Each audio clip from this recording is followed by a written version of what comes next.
Do'stlar, sizga bir savol bermoqchiman. Jude Bellingham yarim himoyachimi o'zi yoki hujumchi?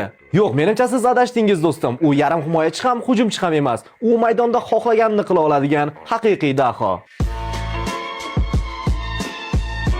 Umuman olganda Jude Bellingham bugun ham Norvegiya darvozasiga dubl qayd etyapti va Angliya terma jamoasi tarixida eng ko'p gol urgan yarim himoyachiga aylanib olyapti va u eslatib o'taman, atiga 23 yoshda. Jude, sen Bernabeuga kelganingda bir lahza ham ikkilanmagan eding. Boshqalar bu yerning qanday joy ekanligini tushunishi uchun yillar kerak bo'ladi. Sen esa dunyodagi eng talabchan jang maydoniga kelib, ilk oylardanoq jamoaning yetakchisiga aylanib olding. Klassikoda urilgan gollaring, Chempionlar Ligasidagi ajoyib gollaring sen moslashish uchun vaqt talab qilmaydigan haqiqiy monster ekansan. Chunki monsterlar urushga moslashmaydi, urush ularga moslashadi. Har qanday turnir qizib ketgan paytda eng kulminatsion nuqtasiga kelganda Jude, sen maydondagi eng xavfli futbolchiga aylanasan va biz buni ko'rib ulgurdik. Yevroda Slovakiyaga qarshi chalqancha uslubda gol urganding, Meksikaga qarshi esa 98 soniya ichida dubl qayd etding, ha? Go'yo rekordlar sen yugurib o'tganingdan keyin qoladigan iz xolos. Sendan oldingilar esa hech qachon senga yetisha olmaydi. Sen buni Yevroda aytding, Meksika va Norvegiyaga qarshi yana takrorlading. Bu kibr emas, bu jangda g'alaba qozongan va o'z pozitsiyasida hech kim unga tenglasha olmasligini biladigan monsterning xarakteri.